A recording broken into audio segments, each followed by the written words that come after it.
आज बहुत सारे महाज पर इस्लाम चैलेंजेस के मकाम पर ठहरा हुआ है। बहुत सारे मकामात पर मैं बारहा इस बात को बता चुका हूँ कि लोकल और इंटरनेशनल चैलेंजेस मुसलमानों के सामने हैं। दुश्मन इस्लाम हरासी में बावजूद इनके शिकस्त पे शिकस्त होती जा रही है, दुश्मन को हार होती जा रही है। हिम्मत नहीं हारा दुश्मन, नए नए तरीक़े इस्लाम हरासी के, इस्लाम को नाबूद करने के लिए, इस्लाम को ख़त्म करने के लिए आज़मा रहा है। यानी इस्लाम को इतना ब्लैकलिस्ट कर दो कि लोग इस्लाम से नफ़रत करें और ख़ुद मुसलमान एहसास से शर्मिंदगी करें। ये एक ज़माने से ये लहर दुनिया के अंदर शुरू हुई है, बिलखुसूस 9/11 के बाद। कुरान जो रहमत की किताब है, कुरान जो हिदायत की किताब है, इस कुरान को गलत तरीक़े से दुनिया के सामने पेश किया जाए, गलत मानी के मातहत, यानी एक टेररिस्ट की किताब बनाकर पेश करो। क्योंकि कुरान कुरान रहमत है, नबी रहमत पर नाजिल हुई, रब्बुल आलमीन ने नाजिल किया। तो ये कुरान बाकी रहने वाली किताब है। जब ये चीज़ बाकी रहने वाली है तो जाहिर बात है इसके अंदर एक मौजूदा है, और जब इसके अंदर मौजूदा है तो लोग अट्रैक्ट होंगे इससे। मैग्नेटिक पावर है इसके अंदर, एक मैग्नेटिज्म है कुरान के अंदर कि लोग इससे दूर नहीं हो सकते। ये खींचता है लोगों को, तिलावत हो जाए लोगों के दिल खींच लेता है। ये हिदायत पाने वाला अगर इसकी तरफ चले जाए 100% उसे हिदायत हो जाती है। इतनी पुरबरकत किताब है, इसलिए इस किताब को लोगों की निगाह से गिराया जाए। एक ज़माने से ये लहर शुरू हो चुकी थी कि मुसलमानों को बदनाम किया जाए, कुरान को बदनाम किया जाए। नॉन मुस्लिम्स के अंदर एक कुरान की नेगेटिव पोजीशन या व्यू उनके अंदर कायम किया जाए, ये बता कर कि जो है कि कुरान काफिरों को कत्ल करने का हुक्म देता है। यानी ये लोग इस तरीके से बताते हैं कि नॉन मुस्लिम्स को कत्ल करने का हुक्म देता है, हिंदूज को कत्ल करने का हुक्म देता है, कॉम्प्रोमाइज़ बिल्कुल नहीं करता। ये इतना बताया कि लोगों के जहनों में बैठ चुका था। फिर उसके बाद एकाएक एक मुर्तद वसीम रुश्दी, जो रुश्दी का दूसरा एडिशन है, इंडियन एडिशन है, वसीम रुश्दी उठता है, इत्तेफाक से वही बातें बयान करता है। तो उनके एक्सट्रीम लोग, जिसे नरसिंहानंद या जो भी नाम है इसका, ऐसे लोग उठकर कहते हैं देखो हम इतने साल से बता रहे थे, आज खुद ये आदमी बता रहा है जो खुद मुसलमान है, ताकि लोगों के ऊपर असर हो जाए। ये देखो अब हम नहीं, अब खुद मुसलमान कुरान के खिलाफ कह रहे हैं, मुसलमान आयतों के खिलाफ चैलेंज कर रहे हैं, मुसलमान खुद अब उठकर इस्लाम के खिलाफ दावा बोल रहे हैं। इस तरीके की एक लहर दौड़ती है जिसमें कम जहन वाले लोग शिकार बन जाते हैं। इसको बनाया गया, वसीम रुश्दी को, वसीम रिजवी जो है उसे ज़माने से तरबियत की गई, उससे एक्सट्रीमिज़म की, ताकि उसे लाए मंजर आम पर। अलबत्ता बहाने बहुत हैं, बहुत सारी चीज़ों के लिए। एक तो इलेक्शंस आगे ठहरे हुए यूपी में, उसमें यूज़ करना है इसको। और कहीं ना कहीं किसी न किसी कोई मकसद के मातहत इसको सामने रखना है, एक नेगेटिव तरीके से लोगों के सामने पेश करना है, ताकि मुसलमानों में भी इख्तलाफ हो और हिंदू भी, नॉन मुस्लिम्स मुसलमानों से बचे रहें, यानी कटे रहें। डिवाइड करना है मुसलमान और हिंदू को, और ख़ुद मुसलमानों के अंदर एक लहर दौड़ाना है कि देखो वसीम रिजवी जो शिया है उसने कुरान के ख़िलाफ़ बोला है, पैगंबर के ख़िलाफ़ बोला। अरे ये तो मुर्तद है। ये जो शख्स अलनन पैगंबर के ख़िलाफ़ बोले, अलनन किताब खुदा के ख़िलाफ़ कहे, ये मुफसिद है, ये मुफसिद फिल अर्द है। इसकी सज़ा हमारे पास क़त्ल है, वाजिबुल क़त्ल है। यानी जो फतवा शैतान रुश्दी के लिए था वही फतवा वसीम रुश्दी के लिए, इसमें कोई फ़र्क नहीं है। बल्कि हर ज़माने में जब भी इस तरीके की कोई सियासत लाई गई है तोड़ने की, वहाँ पर दुनिया ने देखा कि उल्टा हुआ है, इत्तेहाद बढ़ा है। हम लोग इससे बेजार हैं, वसीम रुश्दी से, ये लानती से। ये मुसलमान ही नहीं है, ये सिर्फ और सिर्फ फसाद डालने के लिए आया है। ये जो एक्सट्रीम एजेंसियां हैं जैसा आरएसएस है, हिंदुत्व का जो बरनामा रखते हैं ये लोग, और संघ, इन्होंने इसे बनाया ताकि मुसलमानों के दरमियान एक इख्तिलाफ पैदा हो, कुरान की तौहीन की एक नया फरहंग पैदा हो जाए, ताकि लोग तौहीन करें, कुरान की तौहीन करें, पैगंबर की तौहीन करें। ये एक फरहंग बनाने की कोशिश की जा रही है ताकि इस फरहंग का शिकार बनने में लोग पीछे ना हटें। ये वाक़ईन अफसोस का मकाम है कि खुल्लम खुल्ला पैगंबर की तौहीन इस मलून ने की है, और ख़ुद ऐलान भी कर चुका है कि मैं इस्लाम से बेजार हूँ, यानी असलन मुसलमान नहीं हूँ।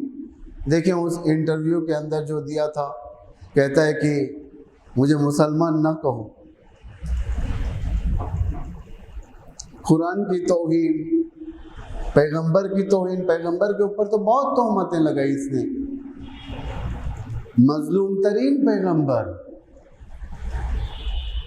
हम यहाँ पर पैगंबर के फ़ज़ाइल को नहीं बयान करेंगे, पैगंबर के फ़ज़ाइल अज़हर मिन अश-शम्स हैं, सारी दुनिया जानती है, पढ़े लिखे लोग जानते हैं। ये उस शख्स के हाथों में गिरफ्तार होकर ये बयानात दे रहा है जो शख्स खुद हिंदुस्तान को आज़ाद करने वाली शख्सियत, यानी बाबा कौम जिसे कहा जाए, फादर ऑफ द नेशन, उसे खुद माफ़ नहीं करता। ये उसे खुद बुरा कहता है, उसे खुद मुजरिम कहता है।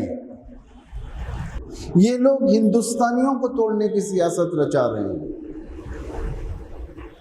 ये लोग खामोश बैठने वाले लोगों में से नहीं है। ये लोग चाहते हैं कि इसी मुद्दों पर हिंदुस्तान गिरफ्तार रहे। कोई भलाई की बात नहीं होती, कोई भलाई का प्रोग्रामिंग इनके पास मौजूद नहीं है अब, सिवाय मजहबों को टकराने के, सिवाय मजहबों को लड़ाने के, सिवाय इंसल्ट करने के। इतनी सारी इस्लामोफोबिया इस दुनिया के अंदर कायम की गई है ताकि इस्लाम हरासी किया जाए, इस्लाम को बदनाम किया जाए, ताकि लोगों के अंदर ये इस्लाम दाखिल ना हो। आज दुश्मन देख रहा है कि वो खुद डेड एंड्स पर पहुंच चुका है। इस्लाम एक मकबूल मजहब है, इस्लाम वो मजहब है जो हर मजहब इसे रेस्पेक्ट करता है। ये वाज़े अलामतें होने के बावजूद इन्हें एहसास नहीं है। बहरहाल इसके मुर्तद होने से हमें कोई गम नहीं है बल्कि खुशी है। एक कैंसर का ग्लैंड हमारे इस्लाम के बदन से हट गया जिसकी हैसियत भी नहीं थी, लेकिन अफसोस इस बात का है कि हुकूमतें खामोश हैं। एक हेट स्पीच दी जाती है, मुसलमानों को भड़काया जाता है। इतने करोड़ मुसलमान हिंदुस्तान के अंदर जिंदगी कर रहे हैं, उनके सेंटिमेंट्स के ऊपर हमला हो रहा है, लेकिन हुकूमतें खामोश है। यूपी की हुकूमत खामोश है, मरकजी हुकूमत खामोश है। दूसरे अगर कुछ बोलने लग जाए तो उन्हें जिंदान कर दिया जाता है। उन्हें किसी के बारे में अगर कुछ बोल दें, पॉलिटिशियन के बारे में बोल दें, किसी के बारे में तंज कर दें, तो उसे घेर कर किसी भी केस के जरिए से जिंदान कर दिया जाता है, तूलानी जिंदान हो जाती है उसकी। लेकिन एक शख्स हिंदुस्तान की अमनियत को ख़त्म कर रहा है, उसके बारे में हुकूमतें खामोश बैठी हुई। यानी एक नेगेटिव पैगाम दुनिया वालों तक पहुंच रहा है कि हमारी हुकूमत क्यों ऐसे गंदे एलिमेंट्स के सामने खामोशी इख्तियार कर रही है। हम कहते हैं हुकूमत से कि इसकी जुबान बंद किया जाए, इसे जिंदान किया जाए, हमेशा के लिए जिंदान करना चाहिए। इससे इतनी बड़ी तौहीन किया इसने, रहमतुल आलमीन की तौहीन, मुसलमानों के दिलों को इसने जख्मी किया, रुलाया है। हम खामोश नहीं बैठेंगे। हम अपना मुतालिबा अनकरीब प्राइम मिनिस्टर ऑफिस तक पहुंचाएंगे, हम खत के जरिए से पहुंचाएंगे और मुतालिबा करेंगे, क्योंकि हिंदुस्तान के कोने कोने में मजम्मती बयान जारी किए जा रहे हैं। हिंदुस्तान के कोने कोने से उलेमा उठ गए। क्या गवर्नमेंट के हमारे कान बहरे हो चुके हैं? क्या सुन नहीं पा रही है? गवर्नमेंट जो हर चीज़ की खबर रखती है, इसे ले जाकर बिठाकर इसके मुंह से गंदगी निकलवा कर ये क्या बताना चाहते हैं? ये भाई ये पहले ही मुर्तद था, ये काना मिनल काफिरीन, अब एक्सपोज हो गया, ये अब बाकायदा जाहिर हो चुका है। उन आयतों के चैलेंज करने के बाद जो 26 आयत का एक ढोंग रचा था इसने, बल्कि ये सब इसकी तालीमात नहीं है, इसकी कोई तहकीक नहीं है। ये अगर हम सोचें कि ये खुद करता है, वो किताब लिखा है उसने पैगंबर के खिलाफ आयतों को चैलेंज किया, ये इसकी जहनियत नहीं है। इसकी जहनियत गंदी जहनियत है, फहशा जहनियत है इसकी। इसकी जहनियत को देखते हुए एजेंसीज ने इसे लिखा है, इसके नाम से लिखा है, इसे स्क्रिप्ट दिया है कि तुम ये चीज़ें बयान करो। क्योंकि 9/11 के बाद से जो कोशिशें चल रही थी इस्लाम को घटाने के लिए, इस्लाम के वैल्यूज़ को ख़त्म करने के लिए, धीरे धीरे से शोशे छोड़े जा रहे थे।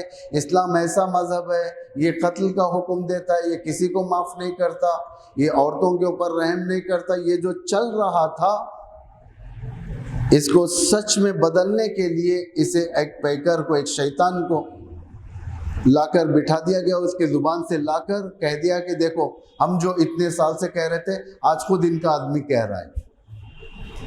ये दुनिया की साजिश है।